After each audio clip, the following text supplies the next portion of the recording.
The color scheme has to be started first. You have to make those decisions earlier. It's just like, here I go again with my analogies, but when you're cooking, you don't pull out the ingredients for ice cream if you're going to be making steak.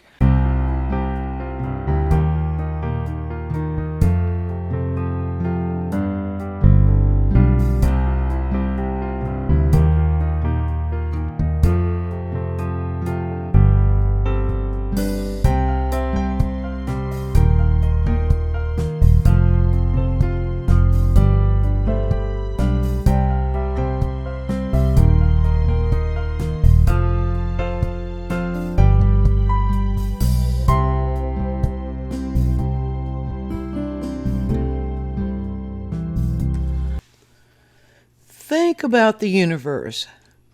Think about how every planet, every star, every galaxy, all the space in between, all these continue to work together as a single universe. That is unity. When all the parts are working together, we have unity.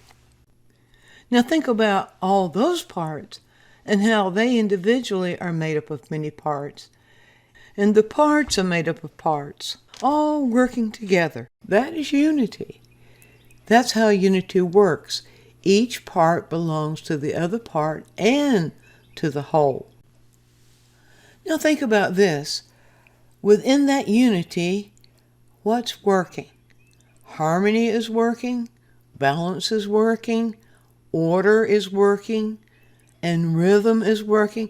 All these are working together. And that's what we do in our paintings.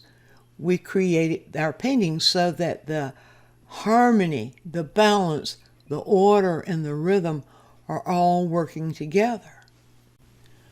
Let's review just for a moment how all that happens. What does harmony do?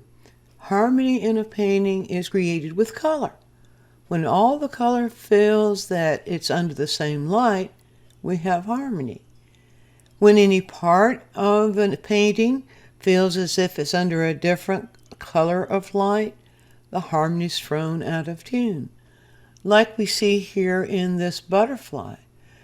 Here we see the butterfly under the same color of light as the rest of the piece, but we put a different color of light on there and it throws it out of tune, throws it out of harmony.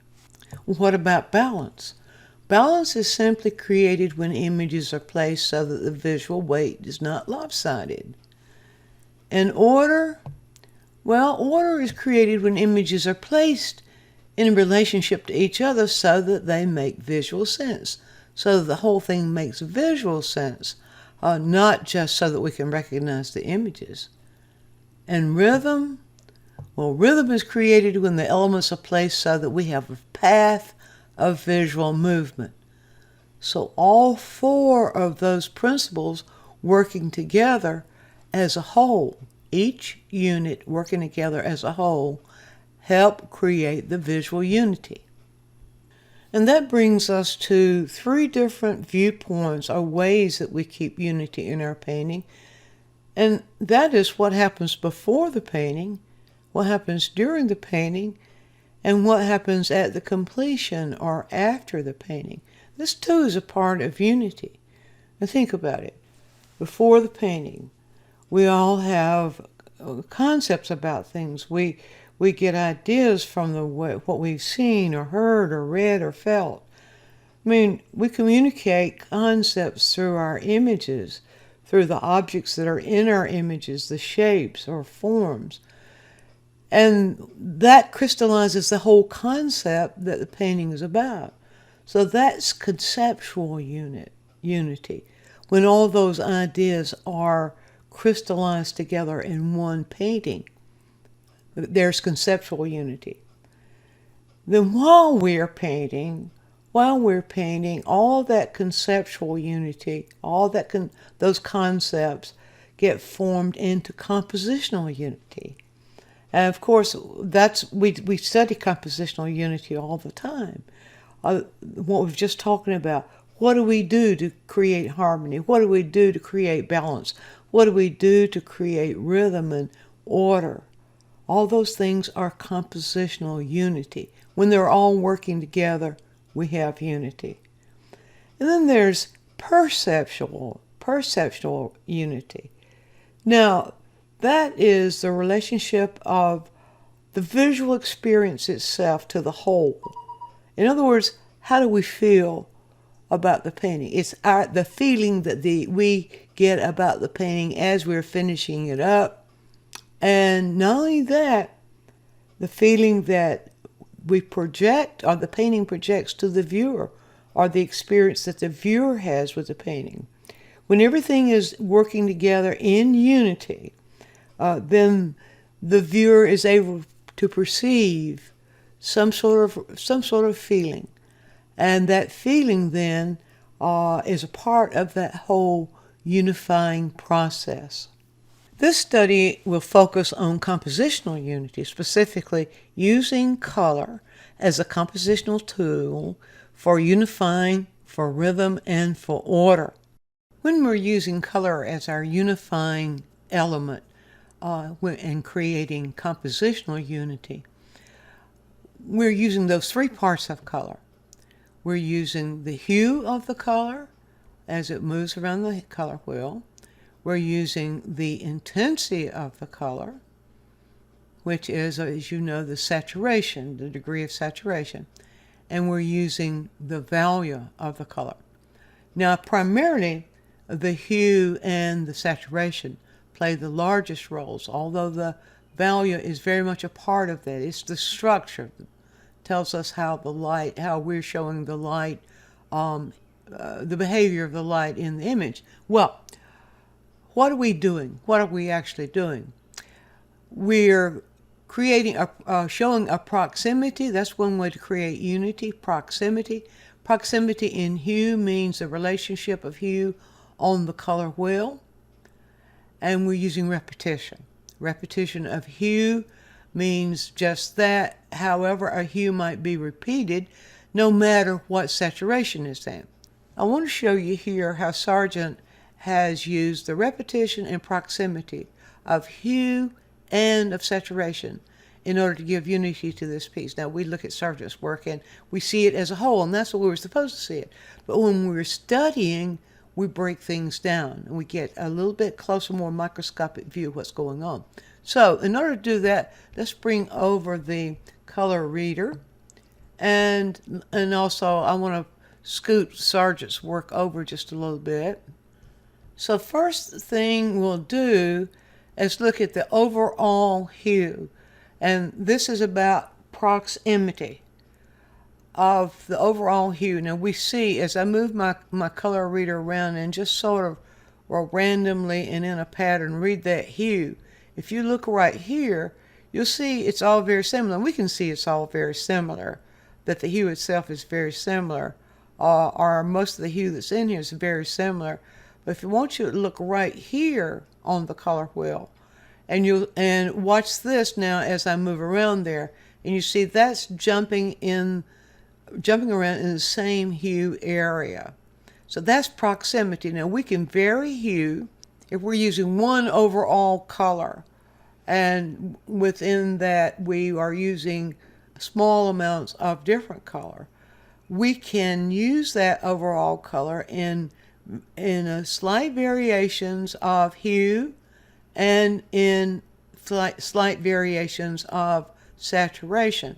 So you see that happening here. That's proximity. It's in a way it's a kind of repetition where it covers everything. But it's the proximity. As we vary, we stay within the proximity of that hue. That is a lovely way of creating variation. When you have lots of the same hue you're working with, keep creating variation while at the same time creating that unity of color. So see, that's one thing he's done here. Now let's look at how he's used repetition.